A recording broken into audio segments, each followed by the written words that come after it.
शाम ढल चुकी थी। सावित्री आंगन की खाट पर बैठी बैठी अपनी बहू का इंतजार कर रही थी। बहू रेखा दोपहर से पड़ोसन मालती के साथ बाजार गई थी। सावित्री बार बार उठकर दरवाजे तक जाती और फिर लौट आती, कहीं बहू आती दिखे। कुछ देर बाद मालती लौटती नजर आई। मालती बेटी, जरा इधर तो आ, सावित्री ने पुकारा। मालती दौड़कर उनके पास आ गई। क्या हुआ काकी, क्यों बुला रही थी? अरे मेरी बहू तेरे साथ ही गई थी ना, वो कहाँ रह गई? मालती ने याद करते हुए कहा। हाँ काकी, भाभी तो मेरे साथ ही गई थी, लेकिन रास्ते में भैया जी मिल गए। बच्चे ट्यूशन से लौट रहे थे तो वहीं से भाभी और बच्चे अरविंद भैया के साथ होटल चले गए। वहीं सब खाने पीने रुक गए। अरे पहले घर तो आ जाती, सावित्री ने आह भरते हुए कहा। मैं क्या करूं काकी, भैया जी की कार थी तो भाभी भी सामान लेकर उनके साथ ही चली गई। अच्छा ठीक है बिटिया, तू जा, सावित्री ने थके मन से कहा और खाट पर बैठ गई। उनके गाल पर आंसुओं की बूंदें लुढ़क आई। वह मन ही मन बुदबुदाई, यहाँ बूढ़ी अकेली भूखी बैठी है और उन्हें परवाह तक नहीं। होटल में खाने की उन्हें फुर्सत है, पर जाते समय मेरे लिए कुछ छोड़ भी नहीं गए। उल्टे रसोई पर ताला डालकर चाबी साथ ले गए, जैसे मैं चोरी कर खा लूँगी। सावित्री अरविंद, उसकी पत्नी रेखा और 2 बच्चों रोहन और काजल के साथ रहती थी। वहीं उसका सब कुछ था, मगर अब उसे लगता था कि शायद इस घर में उसकी कोई अहमियत नहीं बची। उम्र का तकाजा था, अब वह पूरी तरह बेटे बहू पर निर्भर हो चुकी थी। अपनी जिंदगी भर की पूंजी और जायदाद अरविंद के नाम कर चुकी थी। आखिर वही तो इकलौता बेटा था जिसके लिए उसने और हरिनाथ ने ना जाने कितने मंदिरों, दरगाहों और तीर्थों पर माथा टेका था। अरविंद के लिए दोनों ने ना जाने कितने अभाव झेले, मगर उसकी हर इच्छा पूरी की। मेहनत मजदूरी कर उसे पढ़ाया लिखाया, काबिल बनाया और फिर पढ़ी लिखी रेखा से उसका विवाह किया। लेकिन सारी जिम्मेदारियां निभाते निभाते हरिनाथ इस दुनिया से चले गए। अब घर की मलकियत भी रेखा के कहने पर अरविंद के नाम कर दी गई थी। सावित्री को उससे कोई गिला न था, मगर वक्त बीतते बीतते रेखा का व्यवहार बदल गया था। उसका ध्यान अब सास की ओर कम ही जाता। ना ढंग से खाना देती, ना ही आदर, और जब कभी घर से बाहर जाती तो रसोई पर ताला डालकर जाती। अरविंद सब कुछ जानता था, मगर कभी कुछ बोलता नहीं। 2-4 बार सावित्री ने बेटे से कहा भी, लेकिन उसने टाल दिया। माँ, तुमने अपनी ज़िंदगी जी ली, अब हमें भी जीने दो। माँ, तुम्हें हमारी ज़िंदगी से कब फुर्सत मिलेगी? हर वक्त बस अपनी तकलीफ़ का रोना रोती रहती हो। हमें भी चैन की ज़िंदगी जीने का हक है कि नहीं? तुम तो जैसे हमारी खुशियों की दुश्मन बन बैठी हो। कभी सोचा है कि तुम्हारी वजह से हम कितना दबाव झेलते हैं? अगर तुम्हें इतनी ही तकलीफ़ है तो किसी आश्रम चली जाओ, कम से कम हमें तो सुकून से जीने दो।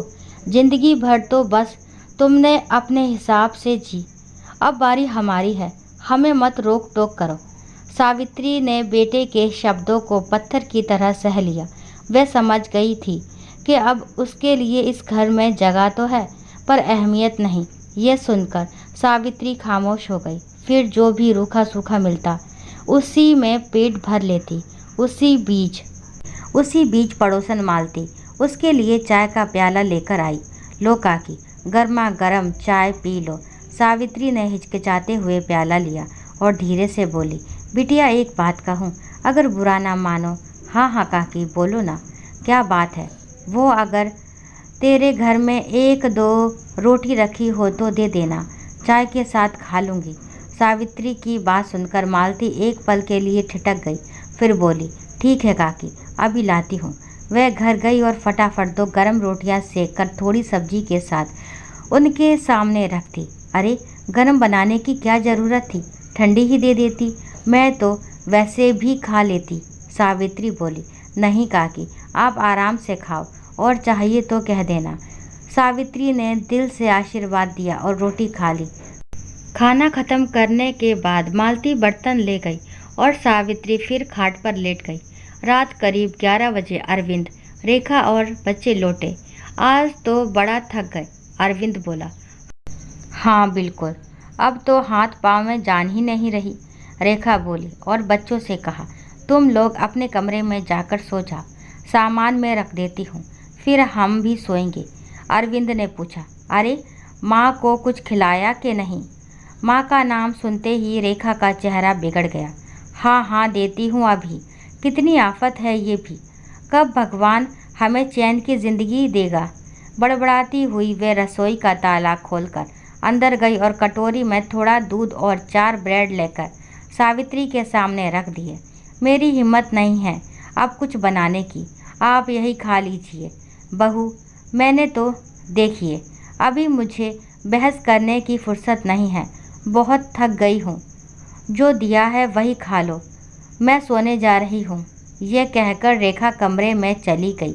सावित्री ने दूध और ब्रेड एक तरफ रख दिए और खाट पर चुपचाप लेट गई। सुबह हुई तो रेखा की तेज़ आवाज़ से अरविंद की नींद टूटी। क्या हुआ, क्यों चिल्ला रही हो? उसने पूछा। देखो ज़रा, तुम्हारी माँ को दूध और ब्रेड छुआ तक नहीं। अब क्या मैं रात को पकवान बना देती? अगर नहीं खाना था तो मना कर देती, खाना बर्बाद क्यों किया? अरविंद माँ की ओर देखकर बोला। माँ, तुम्हें पता है पैसे लगते हैं इन सब चीज़ों में, और तुम ऐसे बर्बाद करती हो। सावित्री बोली। बेटा, मैंने खाना खा लिया था, रेखा ने बीच में टोका। खाना? कहाँ से लाई खाना? क्या चुरा लिया? ना नहीं बहू, मैंने कुछ नहीं चुराया। मालती बिटिया बही वो मुझे दे गई थी। रेखा तमतमा उठी। लो सुन लो, अब तो मोहल्ले भर में हमारी बदनामी करेगी, लोग कहेंगे कि हम सास को खाना नहीं देते। अरविंद गुस्से से बोला। माँ, आपको जरा भी शर्म नहीं आती? हमारे ही घर में रहकर हमें ही बदनाम करती हो। नहीं बेटा, मैंने किसी से कुछ नहीं कहा। सावित्री रो पड़ी। रेखा चिल्लाई, और रखो अपनी माँ को घर में, समाज में तमाशा बनाती फिरती है, किसी वृद्ध आश्रम में होती तो समझ में आती। अरविंद भी गुस्से में बोला। क्यों माँ, छोड़ाऊँ तुम्हें वृद्धाश्रम? जानते हो वहाँ कैसा होता है? सुबह शाम सूखी रोटी और पतली दाल, वहीं पड़े रहोगी। सावित्री ने गहरी सांस ली और धीमे स्वर में बोली। बेटा, वहाँ कम से कम वक्त पर 2 रोटी तो मिलेगी, और कोई ताना भी तो नहीं मारेगा।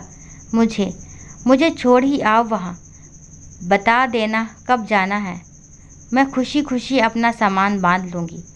सावित्री की बात सुनकर अरविंद और रेखा की नज़रें झुक गई, लेकिन सावित्री वृद्ध आश्रम जाने की बात सोचकर सचमुच हल्की महसूस कर रही थी। मगर समाज की लोक लाज का मुखौटा पहनकर अरविंद और रेखा ने उसे वहां भेजने की हिम्मत नहीं दिखाई। दोस्तों, आशा करती हूँ ये कहानी आपको ज़रूर पसंद आई होगी। अगर कहानी पसंद आती है तो प्लीज़ मेरे चैनल को लाइक, शेयर, सब्सक्राइब करना ना भूलें, और इस कहानी के बारे में आपके जो भी विचार हैं कमेंट बॉक्स में ज़रूर बताएं। कहानी को लास्ट तक सुनने के लिए थैंक यू। राम राम, राधे राधे।